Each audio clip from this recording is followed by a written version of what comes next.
8 de setembro, o SBT Tocantins, em parceria com o Grupo Norte de Comunicação, inicia agora o Norte Eleições Entrevista.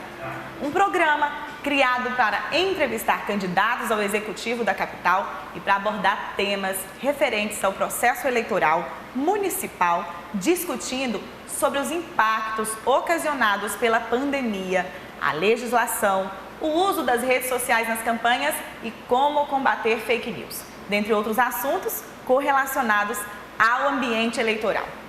E para iniciar, a gente está aqui com o comentarista político, jornalista e advogado Luiz Armando Costa, que acompanha há muito tempo os bastidores da política tocantinense. Bom dia, Luiz Armando. Bom dia, Nayara. É um prazer estar aqui nessa abertura desse programa.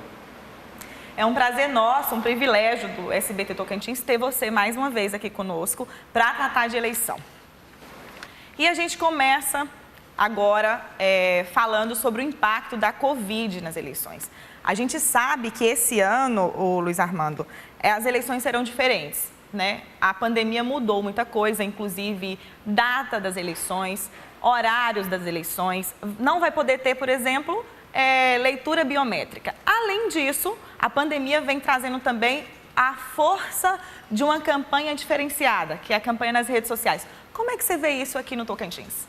Vai ser um desafio para os candidatos e para os eleitores também, porque a questão da biometria vai exigir que uma votação mais demorada, né? Porque a pessoa com a biometria, ele só apertava o dedo lá, né? VaptVupt. Agora vai ser mais demorado, isso é por questão de saúde. Então, a outra questão importante que essa pandemia vai reforçar é a campanha na internet. A campanha na internet que começa no próximo dia 26 de setembro, que está programado para o início da campanha. Então, o candidato vai ter que usar mais a internet do que utilizou nas eleições anteriores. E esse ano pode ser um facilitador, porque um dado do IBGE divulgado em abril deste ano, ele diz o seguinte, que no estado do Tocantins, 71% da população do estado tem acesso à internet.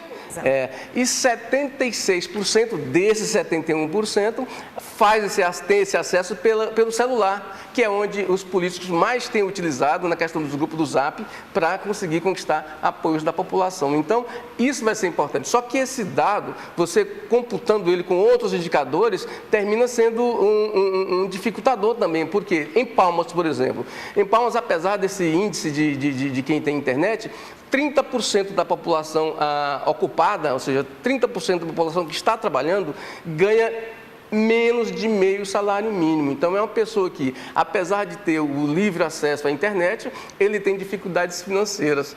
E como a eleição municipal começa na porta de cada casa, vai ser um problema para os candidatos tentar harmonizar essa situação. É mais fácil chegar a mais pessoas, porém, o conteúdo pode também não ganhar o eleitor? Sim, porque, veja bem, ele tem maior facilidade para acessar via Zap, né, via celular, as pessoas, os eleitores, mas o eleitor de eleição municipal, ele é diferenciado, porque ele quer ter acesso à sua liderança do bairro. É uma coisa mais paroquial, ele quer ali pegar no braço, conversar com o vereador, né, e mostrar o problema da porta da casa dele, da rua dele, do bairro dele, coisa que é mais difícil fazer pela internet, que é uma relação mais fria. É mais fria.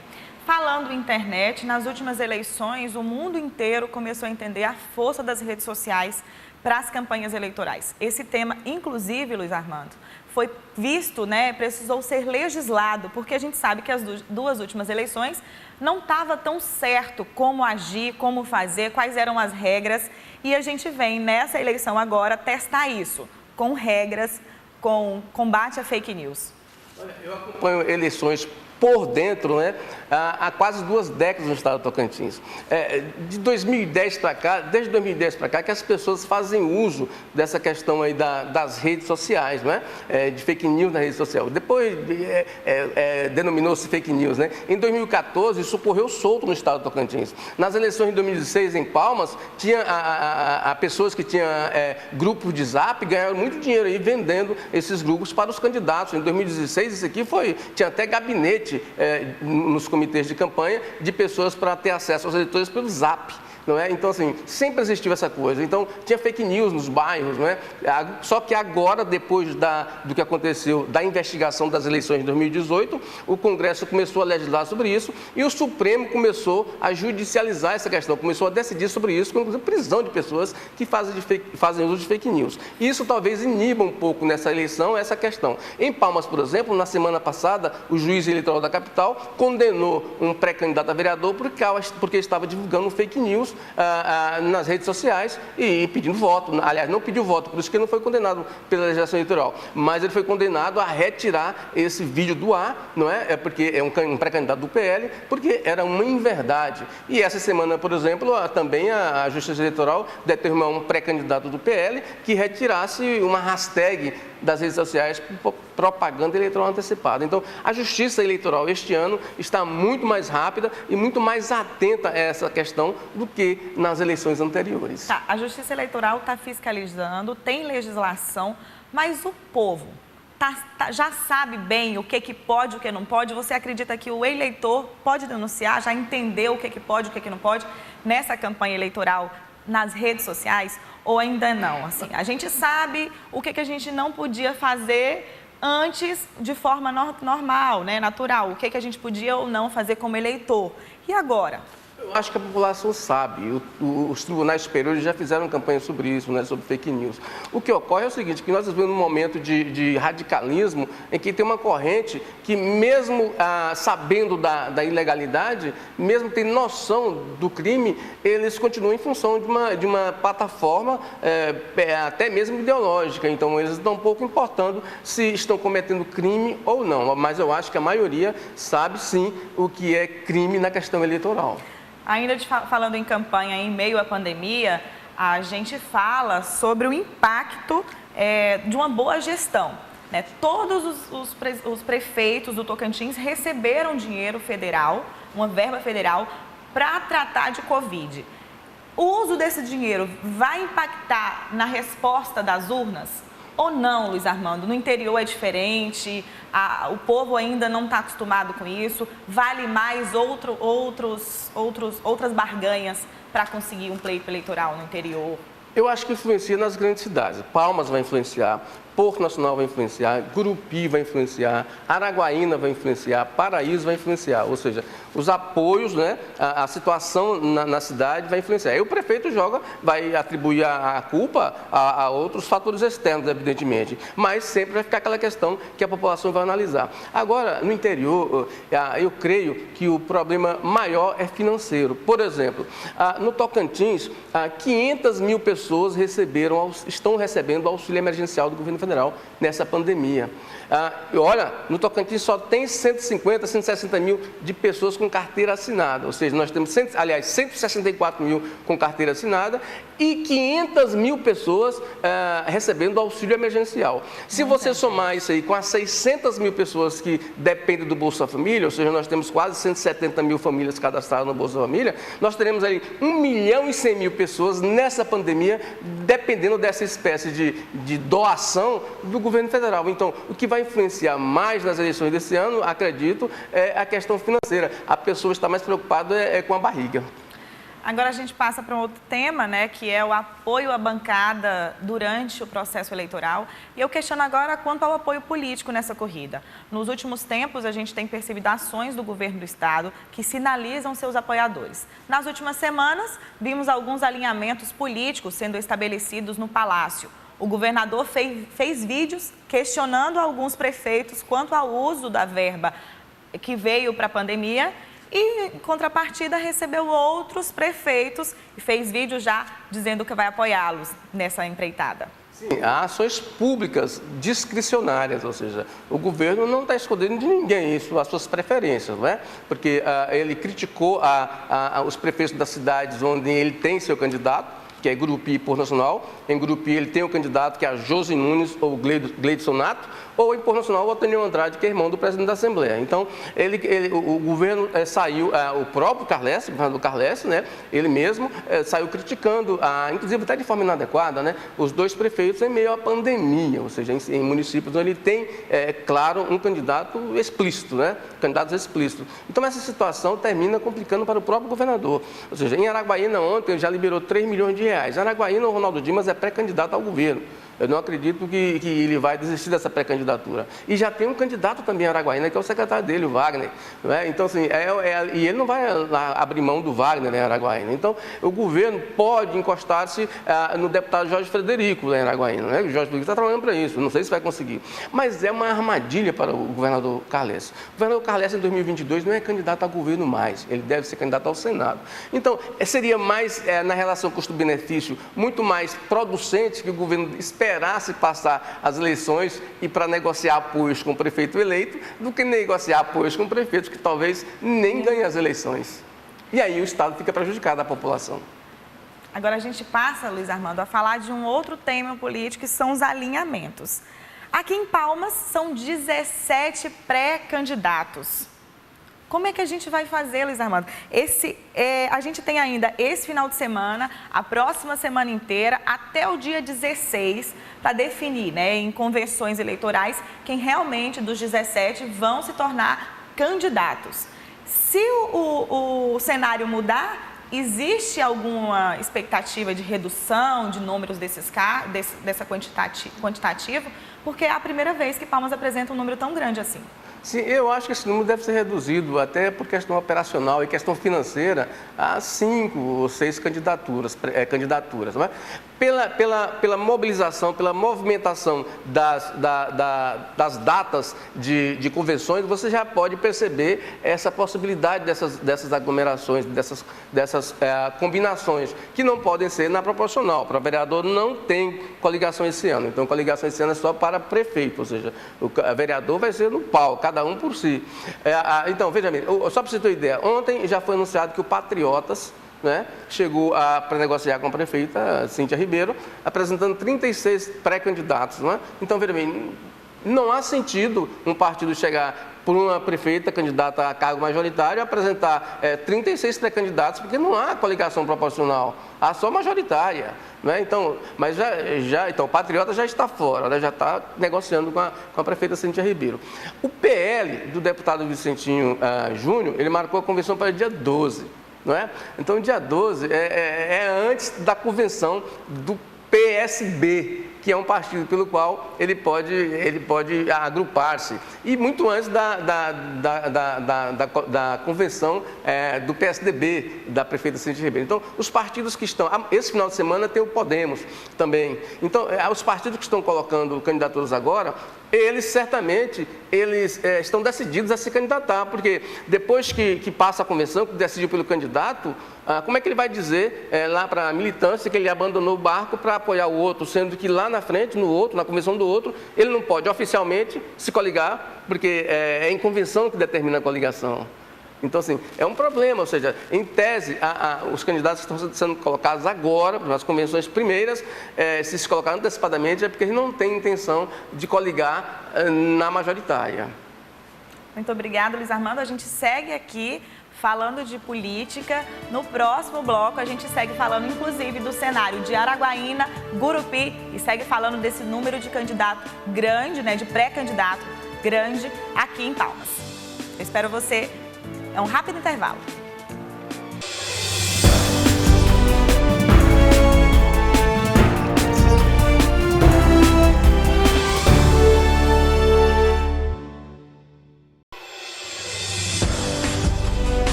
Estamos de volta com o Norte Eleições Entrevistas e aqui com a gente segue o Luiz Armando Costa para falar. A gente estava falando no bloco anterior sobre a quantidade de pré-candidatos em Palmas. Luiz Armando, você falou que esse número pode mudar. Se não mudar, Como é que vai ser essa campanha com 17 candidatos? Um custo alto para a população, né? Porque tem o recurso do fundo partidário, o recurso que as empresas entregam ao governo federal, aliás, debitam na conta do imposto de renda os recursos da propaganda partidária, né? Então é um custo altíssimo, né? E de qualquer forma é o seguinte, quanto mais candidatos aparecerem nas eleições, facilita quem? Facilita a reeleição da prefeita Cíntia Ribeiro, porque os votos são divididos em maior número de candidatos. Palmas, hoje, tem 180 mil eleitores. Se você tirar aí 10% dos votos válidos, abstenções e nulos aí que teve na eleição passada, nós teremos aí 170 e poucos mil votos válidos na capital do estado. Então, a divisão seria, a prefeita teria certamente maior facilidade de se reeleger, porque esses votos seriam pulverizados no maior número de candidatos. E falando, ainda seguindo falando da campanha política aqui do Executivo de Palmas, entre os pré-candidatos aqui da capital, existem casos que chamam a atenção. Tem político que mudou de nome para entrar no pleito eleitoral, para a candidatura. Tem empresário prometendo a nova mudança que Palmas precisa. Mas também tem 2 candidatos que estão aí brigando com a justiça para poder se candidatar oficialmente. A gente fala deles 2. Um é o Leles, que a gente, que já conseguiu, não é isso, Luiz Armando? A gente vai ver o candidato do PV nessas eleições. Sim, quanto ao Leles, não tem dúvida nenhuma quanto ao Leles a candidatura. A dúvida é colocada aí no meio da população por seus próprios adversários. Não há dúvida quanto à possibilidade da candidatura de Leles, porque o Leles tem uma condenação, a condenação dele expira no dia 7 de outubro, a eleição é 15 de novembro. Ou seja, dia 7 de outubro, eles consideram o fato superveniente, ou seja, ele deixa de ser inelegível dia 7 de outubro. Então, ele no dia 26, que é o fim do prazo de registro de candidatura, apesar dele estar inelegível, ele estará elegível no dia 7 de outubro. E a lei é muito clara quanto a isso. A eleição é 15 de novembro. Então, o Leles, por essa lei, pela Justiça Eleitoral, ele está elegível no dia 15 de novembro. Inclusive, essa semana, por exemplo, já saiu outra decisão do TSE que favorece ele também. Por exemplo, o TSE decidiu anteontem que os candidatos condenados na eleição de 2012, que foi no mês de outubro, não teria influência a condenação, que são 8 anos, né? Porque com a alteração de datas para 15 de novembro. Então, de 2 formas, o Marcelo Leles está enquadrado nas eleições. Há um outro candidato que disse que quer ser candidato, que é do MDB, que é o Raul Filho, esse não tem nem como. O Raul Filho não há possibilidade nenhuma. O Raul Filho está condenado até 2026 por condenação de crime ambiental. A lei eleitoral é muito clara. Quem é condenado por crime ambiental, a pena, a inelegibilidade é 8 anos após o cumprimento da pena. O Raul Filho teve certificado o cumprimento da pena dele pela Justiça Federal em março de 2018. Então, ele está inelegível até março de 2026. Então, o Raul está fora da jogada, de qualquer forma. E essa semana ele terminou sendo condenado novamente, porque ele foi incluído na lista do TCU de inelegíveis. Essa semana o TCU divulgou a lista de inelegíveis por improbidade administrativa de Raul Filho na administração em 2006. Então, assim, Raul Filho está fora. A colocação de Raul Filho no processo serve apenas para o MDB barganhar apoios, barganhar a sua participação em alguma chapa majoritária. Agora a gente fala do cenário político em Gurupi e Araguaína. Os apoios dos atuais prefeitos em Gurupi e Araguaína, os prefeitos Laurez Moreira e Ronaldo Dimas não podem mais se candidatar. E após 8 anos de mandato, eles já estão definidos quem serão os seus sucessores. A gente já começou a falar disso um pouquinho lá no início do programa, mas agora a gente aborda mais isso. Essa semana, Ronaldo Dimas já fez uma live com todos os jornalistas explicando quem é o seu sucessor, quem ele vai apoiar e o porquê.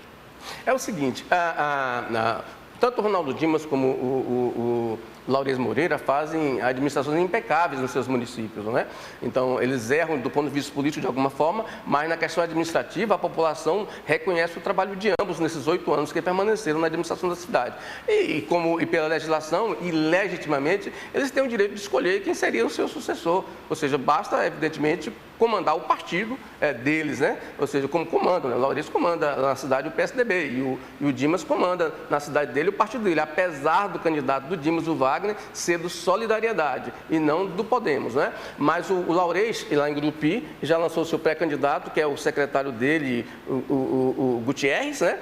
E o Dimas lançou lá em Araguaína o secretário dele também, o ex-chefe de gabinete dele, que é o Wagner, que está com ele desde a Fieto. Então, são duas pessoas que ambos confiam em muito. Então, você é elementar, né, é natural que você queira, como substituto, uma pessoa que você confie, porque tanto o Laurez como o Dimas têm projetos políticos maiores aí, né? Inclusive, ambos já lançaram-se candidatos ao governo em 2022. Então, eles precisam de Gurupi é o terceiro maior colégio eleitoral, Araguaína é o segundo maior colégio eleitoral, e isso pesa na balança de uma candidatura, seja a governo do estado, ou a deputado federal ou senador. E no caso de Araguaína, houve um estranhamento até com a base de apoiadores dele, né? Essa escolha. É porque, veja bem, na verdade, em Grupi também houve. É porque as pessoas que estão próximas não querem participar da campanha. E no caso dos dois, escolheram técnicos administrativos. Não escolheram político, por exemplo, tanto o Gutierrez como o Wagner nunca disputou mandato. Então, em tese, seria mais fácil de comandar, né? Ou seja, evidentemente que a pessoa não vai escolher o criador não vai escolher a criatura que ele não possa dominar. Então faz parte de um processo político, até humano, lá na frente também. Até humano. Ou seja, a pessoa... Veja aí o caso de Cíntia Ribeiro com a Márcia. A Márcia escolheu Cíntia Ribeiro justamente porque achava que Cíntia Ribeiro não teria projeto político. O projeto político dele sempre foi o vereador Thiago Andrino. E aí ele, esse ano, inclusive, vem também como pré-candidato e agora, que a gente falou agora há pouco, com um nome diferente. Sim. Né? Luiz Armando Costa, muito obrigada mais uma vez por você estar aqui conosco no SBT Tocantins, nessa ação agora que é para falar de eleição, para falar desse pleito que vem em 2020. Eu agradeço a sua companhia nessa primeira edição do Norte Eleições Entrevista. Eu queria agora que você explanasse geral esse processo eleitoral no Tocantins, em meio à pandemia, com combate à fake news. Olha, como disse anteriormente, vai ser um processo que os candidatos terão dificuldade, assim como o eleitor. Agora, seria interessante, tanto o candidato como o eleitor, usar de prudência, não é? Usar de verificar melhor o seu candidato, não ir em aglomerações, porque vai ter candidato, sim, que vai querer fazer aglomeração nessa pandemia. Nós já estamos aí com mais de 700 mortos. Então, assim, seria prudente que os candidatos cuidassem também dos seus eleitores dessa eleição. Cuidar as regras aí da Organização Mundial de Saúde, porque o problema é muito grave e voto nenhum vale a vida de alguém, não é verdade? Muito obrigada, Luiz Armando. Obrigada a todos que estão aí de casa nos acompanhando. Eu espero você sábado que vem.